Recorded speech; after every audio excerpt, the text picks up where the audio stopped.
पहला, XY तल में एक अक्ष की धनात्मक दिशा के साथ वामावर्त दिशा में 30 डिग्री का कोण बनाने वाला मात्रक सदिश लिखिए। तो जब हम इस तरफ मुड़ते हैं तो उसे वामावर्त दिशा कहते हैं, और जब हम इस तरफ मुड़ते हैं तो उसे दक्षिणावर्त दिशा कहते हैं। तो यहाँ पर एक सदिश है जो एक अक्ष की धनात्मक दिशा के साथ वामावर्त दिशा में 30 डिग्री का कोण बना रहा है। तो यहाँ पर यह है O, यह है P और यहाँ पर यह है सदिश R।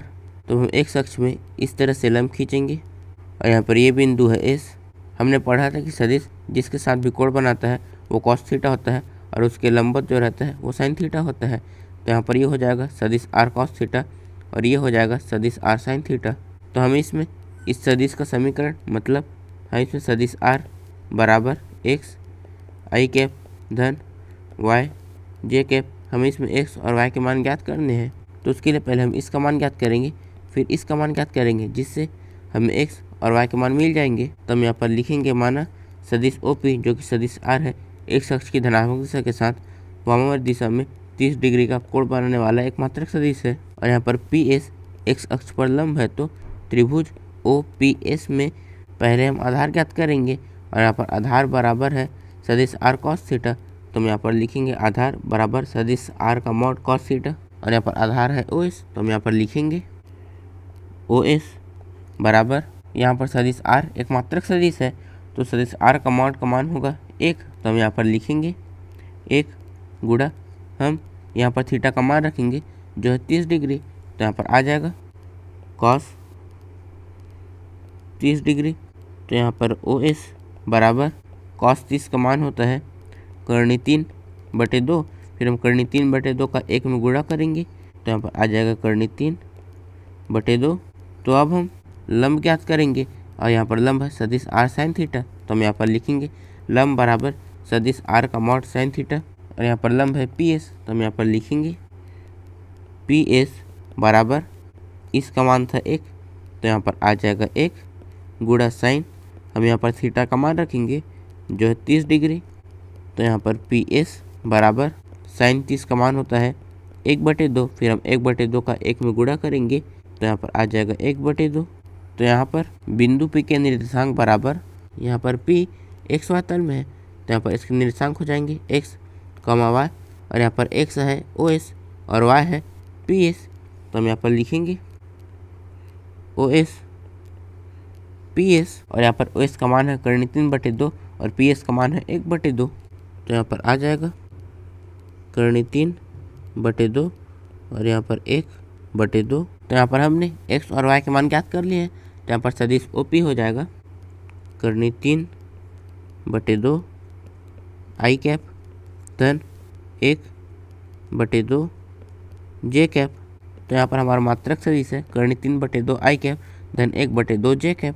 दूसरा बिंदु P x1 y1 z1 और Q x2 y2 z2 को मिलाने वाले सदिश के अदिश घटक और परिमाण ज्ञात कीजिए। मतलब यहाँ पर कोई बिंदु है P और यहाँ पर कोई बिंदु है Q और हमें इन दोनों बिंदुओं को मिलाने वाले इस सदिश का अदिश घटक और परिमाण ज्ञात करना है। तो हम यहाँ पर लिखेंगे दिया है P x1 y1 z1 और Q x2 y2 z2। तो हम सदिश PQ ज्ञात करेंगे जो हो जाएगा x2 माइनस x1। तो हम यहाँ पर लिखेंगे x2 माइनस x1, यहाँ पर आ जाएगा i कैप धन y2 माइनस y1, यहाँ पर आ जाएगा j कैप धन z2 माइनस z1, यहाँ पर आ जाएगा k कैप। यहाँ पर सदिश PQ के अदिश घटक है ये। तो हम यहाँ पर लिखेंगे सदिश PQ के अदिश घटक बराबर, यहाँ पर आ जाएगा x2 minus x1 y2 minus y1 और यहाँ पर आ जाएगा z2 माइनस z1 और सदिश PQ का परिमाण हो जाएगा करनी x2 माइनस x1 पूरे का वर्ग धन y2 माइनस y1 पूरे का वर्ग धन z2 माइनस z1 पूरे का वर्ग। तो हमने सदिश के अदिश घटक और परिमाण ज्ञात कर लिए हैं। तीसरा, एक लड़की पश्चिम दिशा में 4 किलोमीटर चलती है, उसके पश्चात वह उत्तर से 30 डिग्री पूर्व की दिशा में 3 किलोमीटर चलती है और रुक जाती है। प्रस्थान के प्रारंभिक बिंदु से लड़की का विस्थापन ज्ञात कीजिए। तो यहाँ पर लड़की है जो इस तरफ 4 किलोमीटर चलती है तो मान लेते हैं कि यहाँ पर ये बिंदु है ओ, ये बिंदु है ए। फिर लड़की उत्तर दिशा से 30 डिग्री मुड़कर पूर्व की ओर 3 किलोमीटर चलती है और यहाँ पर ये है एक्स और ये है पी। तो हमें इसमें प्रस्थान के प्रारंभिक बिंदु से लड़की का विस्थापन ज्ञात करना है, मतलब हमें इसमें इस विस्थापन को ज्ञात करना है। तो उसके लिए पहले हम इसमें लंब खींचेंगे। यहाँ पर ये बिंदु है एस और यहाँ पर ये 30 अंश है, तो ये हो जाएगा 60 अंश। तो इसे ज्ञात करने के लिए पहले हम लंब का मान ज्ञात करेंगे, फिर आधार का मान ज्ञात करेंगे, जिससे हमें इसका मान मिल जाएगा। तो हम यहाँ पर लिखेंगे माना प्रस्थान का प्रारंभिक बिंदु ओ 0,0 है और यहाँ पर ओ ए बराबर है 4 किलोमीटर। तो हम यहाँ पर लिखेंगे ओ ए बराबर 4, ए पी है 3 किलोमीटर। तो हम यहाँ पर लिखेंगे ए पी बराबर 3 और यहाँ पर कोण एक्स ए पी 30 अंश है। तो हम यहाँ पर लिखेंगे कोण एक्स ए पी बराबर 30 अंश। तो यहाँ पर कोण पी ए ओ बराबर आ जाएगा 90 अंश ऋण 30 अंश बराबर आ जाएगा 60 अंश। और यहाँ पर पी एस एक्स अक्ष पर लंब है, तो हम यहाँ पर लिखेंगे माना पी एस एक्स अक्ष पर लंब है। तो यहाँ पर त्रिभुज ए पी एस में हम आधार ज्ञात करेंगे और आधार बटे कर्ण होता है कॉस थीटा और यहाँ पर थीटा का मान है 60 अंश। तो यहाँ पर आ जाएगा कॉस 60 अंश और यहाँ पर आधार है ए एस। तो हम यहाँ पर लिखेंगे ए एस बटे कर्ण का मान है 3। तो यहाँ पर आ जाएगा 3 बराबर कॉस 60 अंश का मान होता है 1/2। फिर हम 3 को इस तरफ ले जाएंगे, तो यहाँ पर ए एस बराबर आ जाएगा 3/2। तो अब हम लंब ज्ञात करेंगे और लंब बटे कर्ण होता है साइन थीटा और यहाँ पर थीटा का मान है 60 अंश। तो यहाँ पर आ जाएगा साइन 60 अंश और यहाँ पर लंब है पी एस। तो हम यहाँ पर लिखेंगे पी एस बटे कर्ण का मान है 3 बराबर साइन 60 अंश का मान होता है कर्णी 3/2।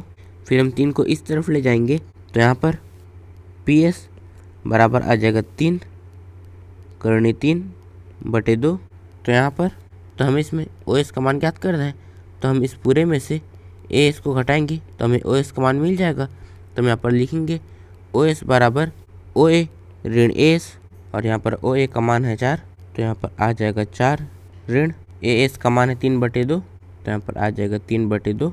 फिर हम 4 में 3/2 घटाएंगे, तो यहाँ पर आ जाएगा 5/2। तो यहाँ पर बिंदु P के निर्देशांक हो जाएंगे ऋण ओ एस और पी एस। तो हम यहाँ पर लिखेंगे ऋण ओ एस और यहाँ पर पी एस। तो यहाँ पर ओ एस का मान है 5/2 और पी एस का मान है 3 कर्णी 3/2। तो यहाँ पर आ जाएगा ऋण 5/2, यहाँ पर आ जाएगा 3 कर्णी 3/2। तो यहाँ पर हमें इसके और इसके मान तो मिल गए हैं, तो यहाँ से सदिश ओ पी आ जाएगा ऋण 5/2 आई कैप धन 3 कर्णी 3/2 जे कैप। तो यहाँ पर प्रस्थान के प्रारंभिक बिंदु से लड़की का विस्थापन है ऋण 5/2 आई कैप धन 3 कर्णी 3/2 जे कैप। चौथा, यदि सदिश ए बराबर सदिश बी धन सदिश सी, तब क्या यह सत्य है कि सदिश ए का मॉड बराबर सदिश बी के मॉड धन सदिश सी के मॉड। अपने उत्तर की पुष्टि कीजिए। तो हमें तो बताना है कि यहाँ पर इन दोनों सदिशों का योग इसके बराबर है, तो क्या ये भी आपस में बराबर होंगे। तो हम यहाँ पर लिखेंगे दिया है सदिश ए बराबर सदिश बी धन सदिश सी। तो यहाँ पर हम मान लेते हैं कि यहाँ पर ये त्रिभुज की भुजाएं हैं, तो यहाँ पर ये हो जाएगा सदिश बी, ये हो जाएगा सदिश सी और यहाँ पर ये हो जाएगा सदिश ए। तो यहाँ से हम देख सकते हैं कि यहाँ पर इन दोनों सदिशों के परिमाण का योग हमेशा इस सदिश के परिमाण से बड़ा होगा। तो हम यहाँ पर लिखेंगे चूँकि सदिश ए का मॉड छोटा है सदिश बी की मॉड से धन सदिश सी की मॉड से, तो यहाँ से हम देख सकते हैं कि यहाँ पर इन दोनों का योग इससे बड़ा है, जिसका मतलब है कि यहाँ पर ये आपस में बराबर नहीं है। तो हम यहाँ पर लिखेंगे यहाँ सदिश ए बराबर सदिश बी धन सदिश सी है, परंतु सदिश ए का परिमाण सदिश बी के परिमाण धन सदिश सी के परिमाण के बराबर नहीं है, अतः दिया गया कथन सत्य नहीं है। पांचवा, एक्स का वह मान ज्ञात कीजिए जिसके लिए एक्स गुणा आई कैप धन जे कैप धन के कैप एक मात्रक सदिश है। तो हमें इसमें एक्स का मान ज्ञात करना है, तो हम यहाँ पर लिखेंगे चूँकि एक्स गुणा आई कैप धन जे कैप धन के कैप मात्रक सदिश है, तो यहाँ पर इसका परिमाण 1 के बराबर होगा। तो हम एक्स का इसमें गुणा करेंगे, एक्स आई कैप धन एक्स जे कैप धन एक्स के कैप यहाँ पर बराबर आ जाएगा 1। तो अब हम इसका परिमाण निकालेंगे। तो यहाँ पर आ जाएगा करनी x का वर्ग धन x का वर्ग धन x का वर्ग बराबर 1। तो यहाँ पर करनी हम इन तीनों को जोड़ेंगे। तो यहाँ पर आ जाएगा 3 x का वर्ग बराबर 1। फिर हम दोनों पक्षों को वर्ग करेंगे तो ये करनी हट जाएगा। तो यहाँ पर आ जाएगा 3 x का वर्ग बराबर 1। हम 3 को इस तरफ ले जाएंगे तो यहाँ पर x का वर्ग बराबर 1/3। फिर हम वर्ग को भी इस तरफ ले जाएंगे तो यहाँ पर x का मान आ जाएगा धन ऋण 1/3। यहाँ पर x का मान है धन ऋण 1/3। छठवां सदिशों सदिश a बराबर 2i कैप धन 3j कैप ऋण k कैप और सदिश b बराबर i कैप ऋण 2j कैप धन k कैप के परिणामी के समांतर एक सदिश ज्ञात कीजिए जिसका परिमाण 5 इकाई है। तो हमें से इन दोनों को जोड़कर इसके समांतर एक ऐसा सदिश ज्ञात करना है जिसकी लंबाई 5 इकाई है। तो हम यहाँ पर लिखेंगे दिया है सदिश a बराबर 2i कैप धन 3j कैप ऋण k कैप और सदिश b बराबर i कैप ऋण 2j कैप धन k कैप। तो अब हम इन दोनों को जोड़ेंगे। तो हम यहाँ पर लिखेंगे सदिश a धन सदिश b बराबर हम इसमें इसे जोड़ेंगे तो यहाँ पर आ जाएगा 3 i कैप धन हम 3j कैप में 2j कैप घटाएंगे तो यहाँ पर आ जाएगा j कैप। फिर इससे ये कट जाएगा तो यहाँ पर आ जाएगा 0। तो अब हम इस सदिश के समांतर एक मात्रक सदिश ज्ञात करेंगे। तो हम यहाँ पर लिखेंगे सदिश a धन सदिश b के समांतर मात्रक सदिश। तो यहाँ पर आ जाएगा 3i कैप धन j कैप बटे में 3i कैप धन j कैप का मॉड। तो यहाँ से बराबर 3i कैप धन j कैप हम इसका परिमाण ज्ञात करेंगे। तो यहाँ पर आ जाएगा करनी हम 3 का वर्ग लिखेंगे तो यहाँ पर आ जाएगा 9 धन हम 1 का वर्ग लिखेंगे तो वो हो जाएगा 1। तो यहाँ से बराबर 3i कैप धन j कैप हम 9 में 1 जोड़ेंगे तो यहाँ पर आ जाएगा करनी 10। तो यहाँ पर हम इसके समांतर 5 इकाई वाला सदिश ज्ञात करेंगे। तो हम यहाँ पर लिखेंगे सदिश a धन b के समांतर 5 इकाई वाला सदिश मतलब हम इसमें 5 का गुणा करेंगे। तो यहाँ पर आ जाएगा 5 गुणा 3i कैप धन j कैप बटे करनी 10। तो अब हम इसके अंश और हर में करनी 10 का गुणा करेंगे। तो यहाँ पर गुणा में आ जाएगा करनी 10 बटे करनी 10। तो यहाँ से बराबर हम 5 का इसमें गुणा करेंगे और करनी 10 का भी इसमें गुणा करेंगे। तो यहाँ पर आ जाएगा 5 गुणा 3 गुणा करनी 10 यहाँ पर आई कैप और हम करनी 10 और करनी 10 का गुणा करेंगे तो वो 10 हो जाएगा। यहाँ पर बटे में आ जाएगा 10 धन हम 5 का इसमें और करनी 10 का भी इसमें गुणा करेंगे। यहाँ पर आ जाएगा 5 गुणा करनी 10 यहाँ पर जे कैप और बटे में आ जाएगा 10। तो यहाँ से 5 एकम 5 5 दूनी 10 यहाँ पर 5 एकम 5 5 दूनी 10। तो यहाँ से बराबर यहाँ पर बचा है 3/2 करनी 10 आई कैप। तो हम यहाँ पर लिखेंगे 3/2 करनी 10 यहाँ पर आ जाएगा आई कैप धन यहाँ पर बचा है करनी 10/2 जे कैप।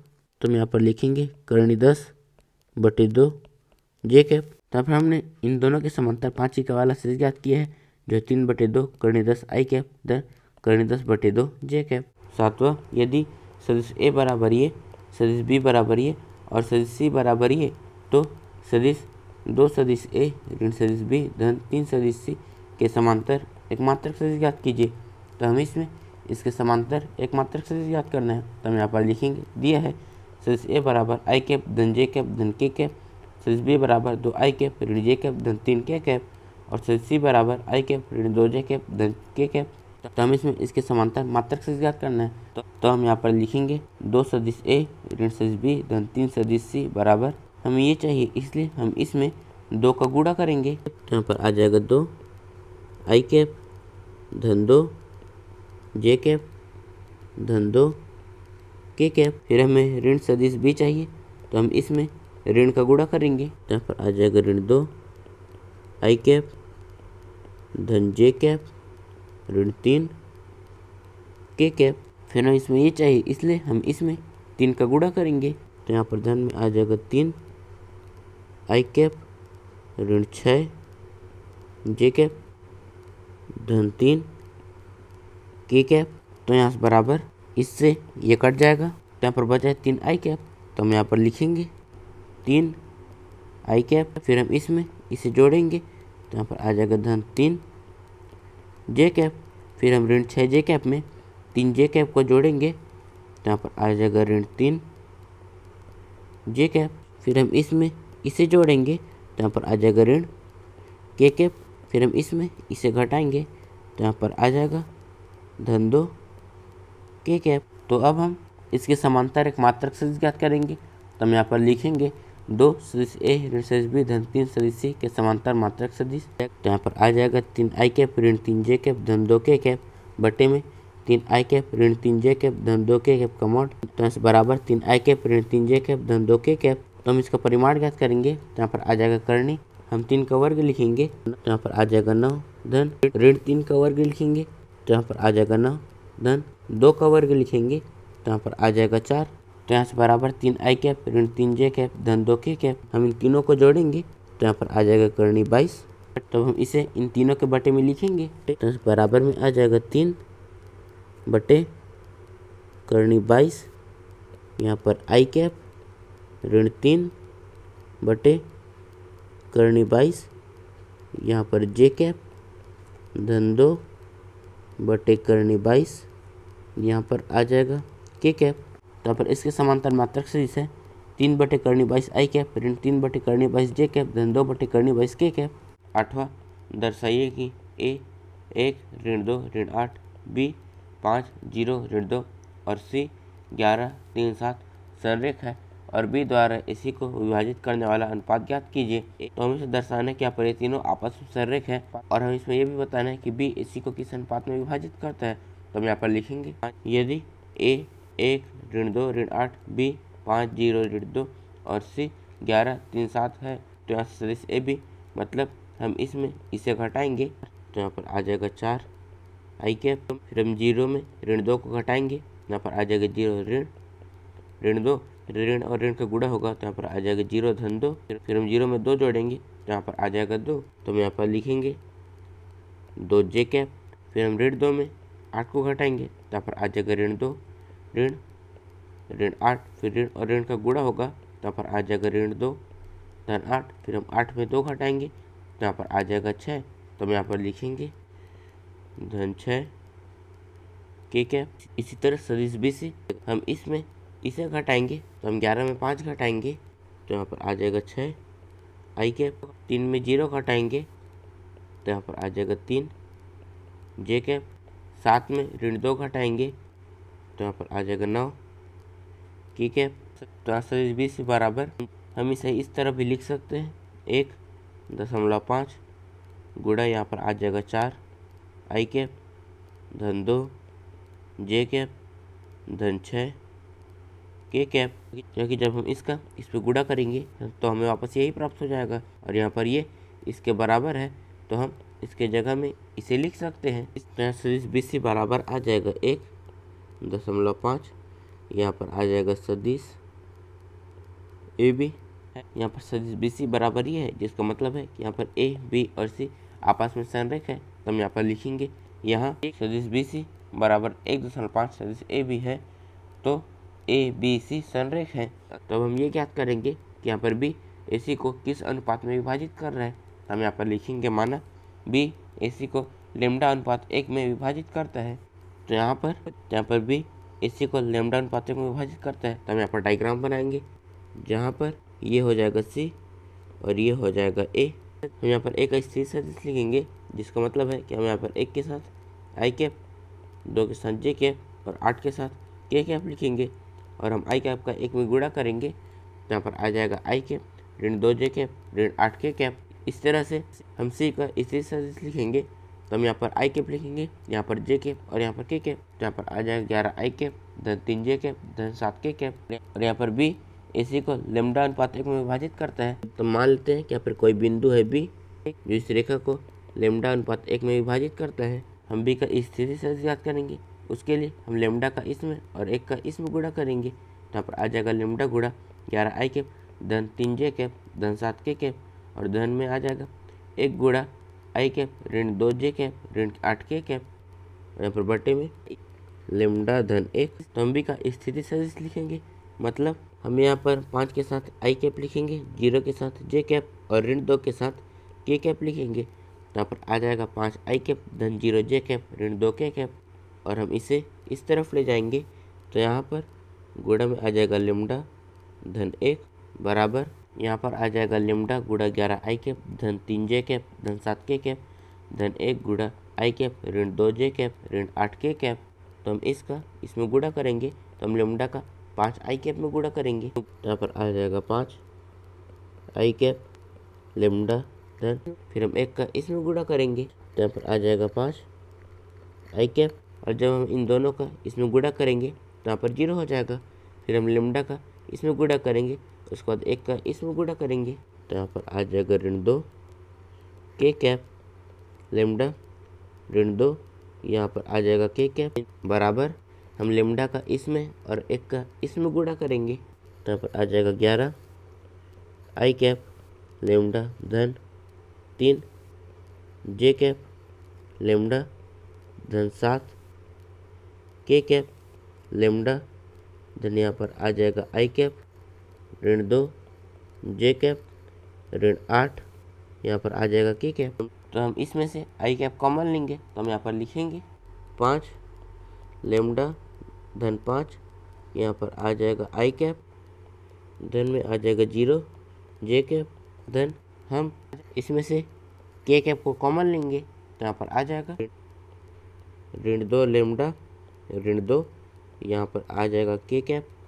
बराबर यहाँ पर हम इसमें से और इसमें से आई कैप को कॉमन लेंगे तो यहाँ पर आ जाएगा 11 लेमडा धन 1 यहाँ पर आ जाएगा आई कैप धन हम इसमें से और इसमें से जे कैप को कॉमन लेंगे तो यहाँ पर आ जाएगा 3 लेमडा ऋण 2 यहाँ पर आ जाएगा जे कैप धन हम इसमें से और इसमें से के कैप को कॉमन लेंगे तो यहाँ पर आ जाएगा 7 लेमडा ऋण 8 यहाँ पर आ जाएगा के कैप। तो यहाँ पर ये आपस में बराबर है तो यहाँ पर ये इसके बराबर होगा ये इसके और यहाँ पर ये इसके बराबर होगा। तो हम यहाँ पर लिखेंगे तुलना करने पर यहाँ पर आ जाएगा 5 लेमडा धन 5 बराबर 11 लेमडा धन 1। हम 11 लेमडा को इस तरफ ले जाएंगे तो यहाँ पर आ जाएगा 5 लेमडा ऋण 11 लेमडा फिर हम इसमें इसे घटाएंगे तो यहाँ पर आ जाएगा ऋण 6 लेमडा और हम 5 को इस तरफ ले जाएंगे तो यहाँ पर आ जाएगा 1 ऋण 5 फिर हम 1 में 5 घटाएंगे तो यहाँ पर आ जाएगा ऋण 4 फिर ऋण से ऋण कट जाएगा और यहाँ पर 2 दूनी 4 2 तिया 6 और हम 3 को इस तरफ ले जाएंगे तो यहाँ पर लेमडा बराबर आ जाएगा 2/3। इसी तरह से यहाँ पर ये इसके बराबर है तो यहाँ पर आ जाएगा 0 बराबर 3 लेमडा ऋण 2। हम ऋण 2 को इस तरफ ले जाएंगे तो यहाँ पर आ जाएगा 2 फिर हम 3 को भी इस तरफ ले जाएंगे तो यहाँ पर ये इसके बटे में आ जाएगा तो यहाँ पर लेमडा बराबर आ जाएगा 2/3। इसी तरह से यहाँ पर ये इसके बराबर है तो यहाँ पर आ जाएगा ऋण 2 लेमडा ऋण 2 बराबर 7 लेमडा ऋण 8। फिर हम इसे इस तरफ लाएंगे तो यहाँ पर आ जाएगा ऋण 2 लेमडा ऋण 7 लेमडा फिर हम इसमें इसे घटाएंगे तो यहाँ पर आ जाएगा ऋण 9 लेमडा बराबर हम ऋण 2 को इस तरफ ले जाएंगे तो यहाँ पर आ जाएगा ऋण 8 धन 2 फिर हम ऋण 8 में 2 जोड़ेंगे तो यहाँ पर आ जाएगा ऋण 6 ऋण से ऋण कट जाएगा 3 दूनी 6 3 तिया 9 फिर हम 3 को इस तरफ ले जाएंगे तो यहाँ पर लेमडा बराबर आ जाएगा 2/3। यहाँ पर इन तीनों में लेमडा का माना है 2/3 तो हम यहाँ पर लिखेंगे अतः लेमडा बराबर 2/3 है जिसका मतलब है कि यहाँ पर भी इसी को 2:3 में विभाजित करता है तो हम यहाँ पर लिखेंगे अतः बी द्वारा इसी को विभाजित करने वाला अनुपात 2:3 है। 9वां दो बिंदु P 2 सदिश A धन सदिश B और Q सदिश A ऋण 3 सदिश B को मिलाने वाली रेखा को 1:2 के अनुपात में बाह्य विभाजित करने वाले बिंदु R का स्थिति सदिश ज्ञात कीजिए। यह भी दर्शाइए कि P रेखाखंड RQ का मध्य बिंदु है। तो हम इसमें इन दोनों बिंदुओं को मिलाने वाली रेखा को 1:2 के अनुपात में बाह्य विभाजित करने वाले बिंदु R का स्थिति सदिश ज्ञात करना है और हमें इसमें यह भी दर्शाना है कि यहाँ पर बिंदु P R और Q का मध्य बिंदु है। तो यहाँ पर हम इस तरह से रेखा खींचेंगे जहाँ पर ये बिंदु है P और यहाँ पर ये बिंदु है Q और यहाँ पर R इस रेखा को बाह्य विभाजित करता है। तो यहाँ पर कोई बिंदु है R और यहाँ पर P का स्थिति सदिश है ये और Q का स्थिति सदिश है ये। तो हम यहाँ पर लिखेंगे 2 सदिश A धन सदिश B और यहाँ पर सदिश A ऋण 3 सदिश B। तो बिंदु R इस रेखा को 1:2 में विभाजित करता है। तो यहाँ से यहाँ तक हो जाएगा 1 और यहाँ से यहाँ तक हो जाएगा 2। तो हमें इसे बिंदु R का स्थिति सदिश ज्ञात करना है तो हम यहाँ पर लिखेंगे चूँकि R पी क्यू को बाह्य रूप से 1:2 में विभाजित करता है तो आर का स्थिति सदिश हम 1 का इसमें गुणा करेंगे, ऋण हम 2 का इसमें गुणा करेंगे, तो हम यहाँ पर लिखेंगे 1 गुणा सदिश ए ऋण 3 सदिश बी, ऋण में आ जाएगा 2 गुणा 2 सदिश ए धन सदिश बी और बट्टे में आ जाएगा 1 ऋण 2। तो यहाँ से बराबर हम 1 का इसमें और ऋण 2 का इसमें गुणा करेंगे, तो यहाँ पर आ जाएगा सदिश ए ऋण 3 सदिश बी, यहाँ पर ऋण 4 सदिश ए ऋण 2 सदिश बी और बट्टे में ऋण 1। तो यहाँ से बराबर हम इसमें इसे जोड़ेंगे, तो यहाँ पर आ जाएगा ऋण 3 सदिश ए, फिर हम इसमें इसे घटाएंगे, तो यहाँ पर आ जाएगा ऋण 5 सदिश बी और यहाँ पर बट्टे में आ जाएगा ऋण 1। तो हम इसमें से ऋण कॉमन लेंगे, तो यहाँ पर आ जाएगा धन, फिर ऋण से ऋण कट जाएगा, तो यहाँ से बराबर में आ जाएगा 3 सदिश ए धन 5 सदिश बी। यहाँ पर आर का स्थिति सदिश है 3 सदिश ए धन 5 सदिश बी। तो अब हमें इसमें यह भी दर्शाना है कि यहाँ पर पी आर और क्यू का मध्य बिंदु है, तो उसके लिए हम आर के स्थिति सदिश और क्यू के स्थिति सदिश को जोड़ेंगे और उसे 2 से भाग देंगे, जिससे हमें पी का स्थिति सदिश प्राप्त हो जाएगा, जिसका मतलब है कि यहाँ पर पी आर और क्यू का मध्य बिंदु है। तो हमें इसमें आर और क्यू के मध्य बिंदु का स्थिति सदिश ज्ञात करना है, तो हम यहाँ पर लिखेंगे आर और क्यू के मध्य बिंदु का स्थिति सदिश। यहाँ पर आर का स्थिति सदिश है 3 सदिश ए धन 5 सदिश बी धन क्यू का स्थिति सदिश है सदिश ए ऋण 3 सदिश बी और यहाँ पर बटे में 2। तो यहाँ से बराबर हम इसमें इसे जोड़ेंगे, तो यहाँ पर आ जाएगा 4 सदिश ए बटे 2 धन हम इसमें इसे घटाएंगे, तो यहाँ पर आ जाएगा 2 सदिश बी बटे 2, 2 एक कम 2, 2 दूनी 4 और इससे ये कट जाएगा, तो यहाँ से बराबर में आ जाएगा 2 सदिश ए धन सदिश बी और यहाँ पर यह है पी का स्थिति सदिश। तो यहाँ पर आर क्यू के मध्य बिंदु का स्थिति सदिश पी के स्थिति सदिश के बराबर है, जिसका मतलब है कि यहाँ पर पी आर क्यू के मध्य बिंदु है, तो हम यहाँ पर लिखेंगे अतः आर क्यू के मध्य बिंदु पी है। इस प्रश्नावली के नोट्स आप नीचे डिस्क्रिप्शन में दी लिंक से डाउनलोड कर सकते हैं और ऐसी वीडियोस के लिए चैनल को सब्सक्राइब जरूर करें। धन्यवाद।